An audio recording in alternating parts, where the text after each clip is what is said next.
कहते हैं शिक्षक सड़क के समान होता है, वो खुद तो वही रह जाता है लेकिन अपने ज्ञान से अनेकों साइंटिस्ट, डॉक्टर, इंजीनियर, एडवोकेट, जजेस, नेता, अभिनेता, एक्टर बनाकर देश को देता है, इंजीनियर्स बनाकर देता है। एक शिक्षक के बनाए इंजीनियर्स की सड़क पर आज एक शिक्षक वापिस वहीं आकर बैठा है।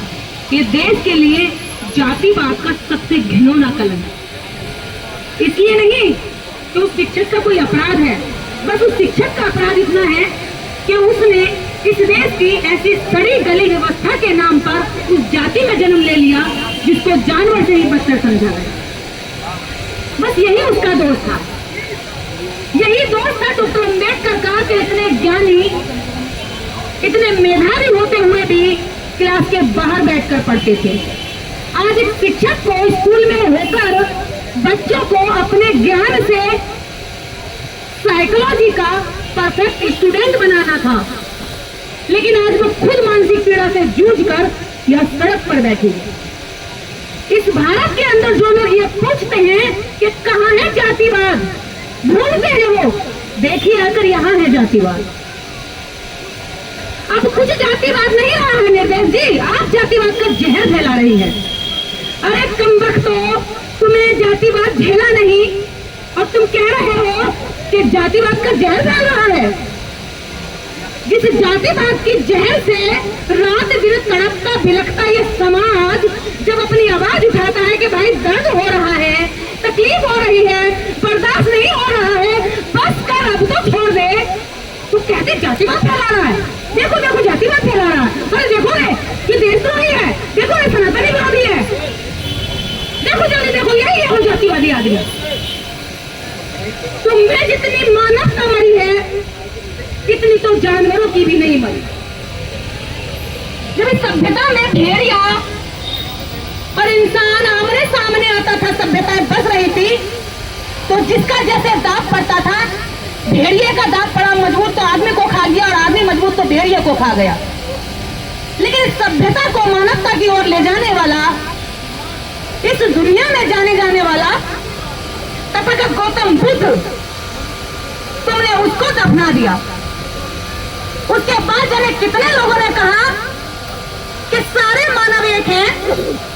जब जन्म से तुम एक जैसे पैदा होते हो, मां की कोख में 9 महीना रहते हो और तुम वहीं से जन्म लेते हो जहां से एक गरीब का बच्चा लेता है, तो तुम विशेष एक धागा पहनकर ऊंचे बन जाते हो और एक बड़े तबके को कहते हो कि तू ही गटर में उतरेगा, तू ही उसकी सफाई करेगा। यदि तू गटर छोड़ करके शिक्षित दीक्षित होकर के पढ़ाने कुर्सी पर बैठ गया तो हम तेरी अकेडमिक हत्या कर देंगे, हम तेरी संस्थागत हत्या कर देंगे, या तुझे इतना मजबूर कर देंगे कि तू खुद फांसी पर झूल जाएगा। वो जातिवादी दरिंदे कहां से आते हैं आप जानते हैं? वो जातिवादी दरिंदे इस पेट से नहीं आते, वो जातिवादी दरिंदे जो जन्म देने वाली माँ है उसके दिमाग से आते हैं। वो बताती है कि बेटा इसका बच्चा इस नल पे नहीं चढ़ सकता, बेटा तू इसके साथ फ्रेंडशिप नहीं कर सकता, बेटा तू इसके साथ टिफिन शेयर नहीं कर सकता। ये जातिवादी माँ ही अपने बच्चों को जातिवाद सिखाती हैं और फिर उनके बच्चे उस जहर के साथ पलते पलते इतने बड़े होकर के जब वो समाज में अच्छे नागरिक बनने की उम्र में आते हैं तब वो पता है क्या कहते हैं? अरे यार आरक्षण की वजह से हमें कुछ मिल नहीं रहा है। जब हम उनसे कहते हैं कि ठीक है आरक्षण तुम ले लो, गटर भी तुम साफ कर लो, दिमाग खराब हो गया तेरा, पागल हो गई है तू, तेरा दिमाग फिर गया है। क्यों भाई? गटर साफ करने पर तुम कहते हो कि हम बड़े ऊंचे हैं, हमारे ब्रांड के कपड़े पर दाग लग जाएगा, हमारी नाक नीची हो जाएगी, हमें बदबू आएगी, हम उसमें गए तो मर जाएंगे बीमारी से, जम से, उसकी जहरीली गैस से। तुम साफ महलों में रहो सफाई हम करें, तुम बड़ी बिल्डिंगों में रहो बिल्डिंग की चिनाई हम करें, तुम अच्छी यूनिवर्सिटी में रहो, उस यूनिवर्सिटी को बनाने के लिए हमारा बाप डॉक्टर अम्बेडकर संस्थाओं का निर्माण करे। तुम जिस कुर्सी पर बैठो उस कुर्सी में भी कील लगा लगा कर छान छान कर उस कुर्सी का निर्माण भी हमारा आदमी करे और तुम बैठ कर कहो कि तू नीचे बैठ। कुर्सी बनाने वाला नीचे बैठेगा और कुर्सी ना बनाने वाला जिसने देखा नहीं कि कैसे छीली जाती है, कैसे कील गाड़ी जाती है, वो कुर्सी पर बैठकर तानाशाही दिखाएगा। यही है जिस समाज की बेटी उसके समाज ने कुर्सी बनाई, आज वो कुर्सी से नीचे है, और जिसके समाज ने कुर्सी की कोई दर्द नहीं झेला वो कुर्सी पर बैठकर एसी में मजे ले रही है। और ये बेटी यहाँ पे मोटे मोटे मच्छरों में बैठी है, यहाँ गंदगी में बैठी है, खुले आसमान के नीचे, जिसकी जान की सुरक्षा नहीं, जिसके सम्मान की कोई सुरक्षा नहीं, कोई गारंटी नहीं है कि कौन अतताई आकर के कभी हमला कर जाए, बिना सुरक्षा के बैठी है। ये तो हुई जातिवादी ब्राह्मणिज्म के जहरीले लोगों की बात। हमने बात करते हुए समाज में पैदा हुए पूना पैक्ट के नालायकों की, जो इसी दिल्ली के अंदर बीघा बीघा भर की कोठियों में छुपे बैठे हैं कायर। कड़वा बोलती हूँ क्योंकि सच बोलती हूँ ना, सच बड़ा कड़वे के साथ चिपका हुआ होता है। करेला कड़वा होता है लेकिन शुगर को वही खत्म करता है, ठीक है। जब वो महलों में बैठे हैं, आज उनके कुत्ते भी एसी में बैठे हैं, लेकिन उनके समाज की बेटी यहाँ बैठी है गर्मी में, ऊपर से नीचे तक पसीने में सराबो। शर्म आनी चाहिए, तुम कुत्तों के प्रति मानवतावादी हो और समाज की बेटियों के प्रति तुम्हारी मानवता मर गई है। लेकिन इंतजार मत करो ज्यादा। हम बताते हैं ये तो लुटे पीटे लोग हैं, हम तो सड़कों पर रहने वाले लोग हैं। संविधान बदला गया, जिन लोगों को तुमने अपना सब कुछ मान लिया, जिनके बताए दिमाग से तुम चलते हो, शरीर तुम्हारा और दिमाग उनका, इंतजार करना पड़ेगा बस थोड़ा सा। इन पर तो कुछ है नहीं, शर्म करने वाले लोग हैं। सबसे पहले लाठी उन पे बजेगी जिन्होंने इकट्ठा कर रखा है। आज जो खाना तुम्हारे कुत्ते खाते हैं, तुम मजबूर हो जाओगे उस खाने को खाने के लिए, तुम्हें वो भी नहीं नसीब होगा, क्योंकि तुम सब कुछ लूटते पिटते देख रहे हो, एक एक करके मारा जाता है। जब पिंजरे में से एक मुर्गे को निकालते हैं तो बाकी मुर्गे कोने में छुप जाते हैं। मेरा पंख हाथ में नहीं आया, और पकड़ने वालों को पता नहीं होता कि कौन से का पंख तो अंदर हाथ डालता है, जिसका आगे खींच लेता है। ऐसे खींचते जाओगे, वो ये नहीं कहता कि अगली बार ये वाला पकड़ूंगा या अगली बार ये वाला पकड़ूंगा, वो तो अंदर हाथ डालता है, जिसका पंख उसके या जिसका पंजा हाथ में के खींचा वो फड़फड़ाया, कर दिया, खत्म। और बाकी सोचते हैं मैं बच गया, ये पंख मेरा नहीं था, तुम्हारे पंख भी हाथ में आएंगे, चिंता ना करो ज्यादा देर। लेकिन अच्छा है जिस दिन तुम्हारे पंख हाथ में आएंगे उस दिन तुम्हें शर्म आएगी, उस दिन तुम्हें याद आएगी। और ऐसे बहुत सारे पढ़े लिखों को याद आएगी कि वो दलित थे जब उन्हें प्रताड़ित किया गया।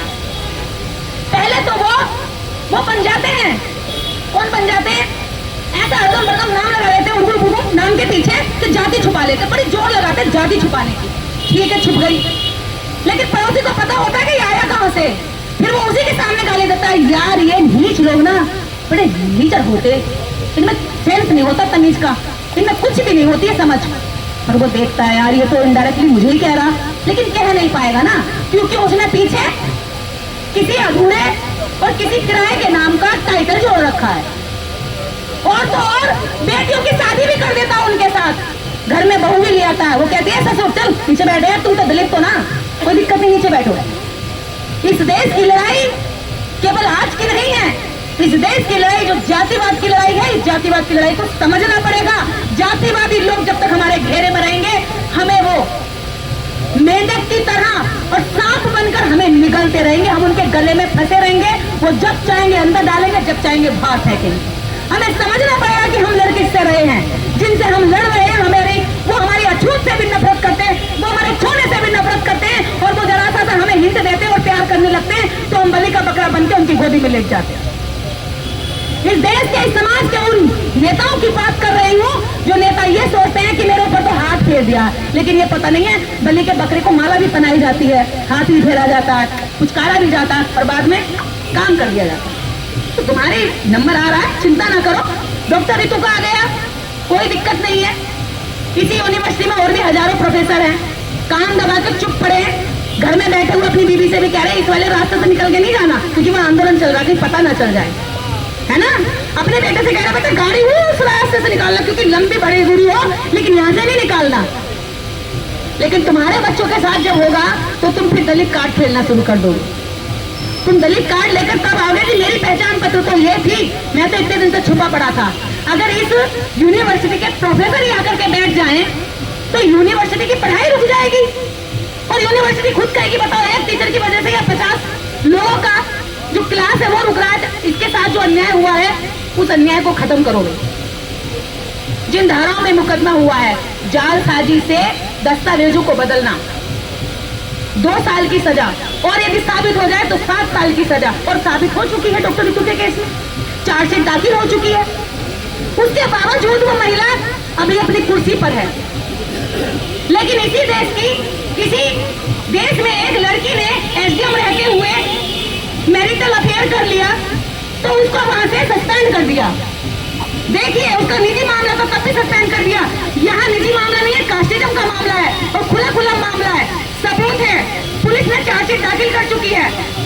और दिल्ली पुलिस में चार्जशीट दाखिल कराना छोटी बात ना समझे आप। ये डॉक्टर रितु का जज्बा और इस बहुजन समाज की बेटी के लिए ये हिम्मत की बात है जो पिछले 1 साल से लड़ रही है। रोजगार नहीं है, कहाँ से खाया होगा, कहाँ से किराया दिया होगा, कहाँ से कपड़ा पहना होगा और कहाँ से दवाई का इंतजाम किया होगा। ये बहुत तकलीफ भरे संघर्षों से गुजर कर यहाँ तक आते और आज भी तकलीफों के साथ जी रहे। उसके बावजूद इस समाज के नेताओं में दर्द नहीं, इसके बावजूद इस समाज के जातिवादियों में दर्द नहीं, उनके अंदर दर्द नहीं आएगा क्योंकि उन्होंने तो हमारे लिए ऊपर भी नर्क बनाया और ये जीवन भी नर्क हमारा यहाँ पे बना दिया। तो उनसे हमें कोई इच्छा भी नहीं है और कोई उनसे हमें उम्मीद भी नहीं है। इसलिए हम अपने समाज से फिर भी उम्मीद करते हैं कि डॉक्टर रितु का साथ दे। प्रोफेसर डॉक्टर रितु यदि यहाँ तक प्रोफेसर बन के आई है तो संघर्ष झेला होगा। आपके बच्चे उस रास्ते से गुजर कर यहाँ तक पहुँचते हैं, अभी तो आपके बच्चे और पीछे होंगे। जब वो वहाँ से यहाँ तक आएंगे तो बहुत कठिन रास्ता होगा। यहाँ तक आई हुई बच्ची का जब साथ दोगे ना तो आपके बच्चों की भी हिम्मत बढ़ेगी कि हाँ हम भी वहाँ तक जा सकते हैं। ये बहुत कठिन रास्ता होता है इस समुदाय की उठकर आके इस जगह पर एस्टैब्लिश होना। और दूसरा, उनको नफरत होती है इस बात से कि आप अच्छा क्यों बोलते हैं, आप तो दलित जैसे लगते ही नहीं, आपके तो कपड़ों में गंदगी सी नहीं है, आपके तो जो नखून है उनमें मैल ही नहीं भरा हुआ है, आपके तो जो बाल है इनमें तो गंदगी दिखाई नहीं दे रही है।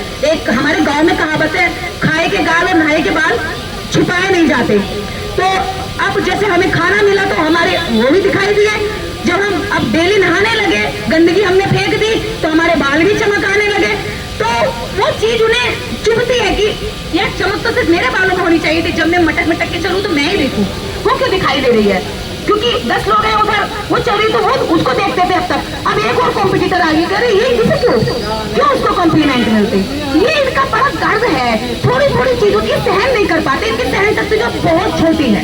और कहते हैं कि बड़े सहनशील लोग होते हैं, मैं तो कहती हूँ जरा सहनशील नहीं होते। सोशल मीडिया पर जितने गालियों के भंडार होंगे वो इनकी बिरादरी के लोग होंगे। बहन बेटियों से कमेंट सेक्शन में पूछेंगे एक रात का कितना लेगी, वो हरामखोर अपनी बहन से राखी बनवा रहे होंगे।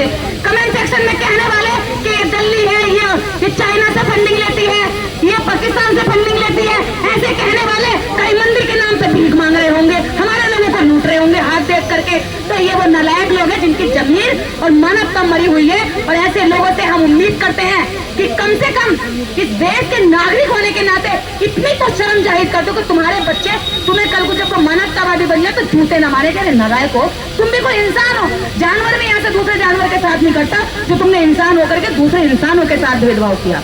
इसी के साथ अपनी बात खत्म करती हूँ, धन्यवाद। और डॉक्टर रितु अकेली नहीं है, डॉक्टर रितु के साथ है हम। जितना अत्याचार हुआ है ये कोई एक जगह का नहीं है, हर विभाग में होता है। अधिकारियों से कर्मचारियों से बात होती है, इतने बुरे तरीके से अपनी नौकरी कर रहे हैं, कह रहे नौकरी कर नहीं रहे, सिर्फ बचा रहे हैं। नौकरी बचाने पे पूरा जोर लग रहा है, बीमार से हो गए हैं, फ्रस्ट्रेशन में रहते हैं और काम उनसे करवाते हैं। जब काम तैयार हो जाता है तो पोस्टिंग किसी और को देते हैं, उन्हें अटैच कर देते हैं, कमाई दूसरे को करवाते हैं। अब तू खाने उनको बेचे जाते हैं और अटैच और पीटीसी वगैरह में ट्रेनिंग के लिए उनको डाल दिया जाता है। तो हर विभाग में शोषण है, ऐसा नहीं है, लेकिन बस ये है कि वो शोषण का मजा उठाने लगे। हम क्या करें भैया, कहाँ तक आवाज उठाए तुम्हारी? जब तुम्हारे ऊपर अत्याचार होता है तुम पढ़े लिखे आवाज नहीं उठाते तो एक गरीब समाज से हम क्या उम्मीद करेंगे? इसलिए शिक्षित लोग अपनी जिम्मेदारी समझे, बाहर निकले। आप लोगों से उम्मीद थी, बाबा साहब अम्बेडकर भी क्या कहते कि शिक्षित समाज जिस दिन 10 डॉक्टर 10 इंजीनियर वकील हो जाएंगे, आज तो हजारों हैं, आप लोग जिस दिन लड़ाई लड़ने के लिए सड़कों पे आने लगेंगे, क्योंकि संसद वाले सो गए तो सड़कें हमारे लिए बची हैं। अब सड़कों पे कम से कम हमें आंदोलन करना चाहिए। इस दिल्ली के अंदर हजारों रिटायर्ड बुजुर्ग पड़े होंगे, शाम को कुत्ता घुमाने जाएंगे, गुलटियां लेकर के दूध लेने जाएंगे, तोता खिला रहे हैं। अरे भाई यहाँ की नहीं बैठ सकते हो तुम? है यहाँ तुम्हें कैमरा मिलेगा, माइक मिलेगा, बोलने मरने का दम मिलेगा, लेकिन नहीं जी, हम तो वहीं पड़े रहेंगे। कुछ तो ऐसे कि पूरी जिंदगी का पता नहीं कि कैसे जिंदगी कट गई, 70-80 साल कट गए, यही पता नहीं कि दुनियादारी में चल क्या रहा है। तो ऐसे लोगों से कहती हूँ, लानत भेजती हूँ तुम्हें, घरों में से निकल के यहाँ बैठ जाओ आकर, ये सड़क खाली पड़ी है। और तुम्हारी बहुजन समाज की बेटी तुम्हें चेतावनी दे रही है कि कल को रोहित वेमुला और पायल तड़वी बनने से रोक लो। इससे ज्यादा वो शर्म की गैरत की बात क्या होगी? तो तुम्हें वो बता रही है। मैं ये बात कहना चाहती हूँ, बहन डॉक्टर रितु, आप पायल तड़वी मत बनना, ठीक है? चाहे लड़ते लड़ते ना यहीं पर जेल चली जाना, मैं जेल में आऊंगी आपके साथ। चाहे यहाँ लाठी खाना, डंडे खाना, लेकिन मरने की कोशिश मत करना। अब हम मरने के लिए नहीं है, हम अब मारेंगे। मैं मरने वालों में तो हूँ ही नहीं।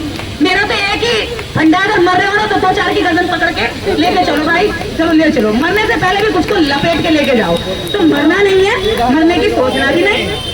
पहले उसको मारो, उसको हाँ तो ठीक है, तो हमें मरना नहीं है, हमें जीना है। और हमें जीने के लिए बाबा साहब अम्बेडकर ने खुद के बच्चों की कुर्बानियां दी थी। अगर बाबा साहब हमें जीना ना सिखाना चाह रहे होते तो अपने बच्चों की कुर्बानी क्यों देते? इसीलिए तो उन्होंने अपने बच्चों की कुर्बानी दी कि हम जिए और सम्मान के साथ जिए। आज हम सम्मान के साथ जी रहे, वो उन्हें बर्दाश्त नहीं हो रहा, लेकिन हम फिर भी उनकी छाती पे कील मार के सम्मान के साथ ही जिएंगे। जय भीम, जय भारत।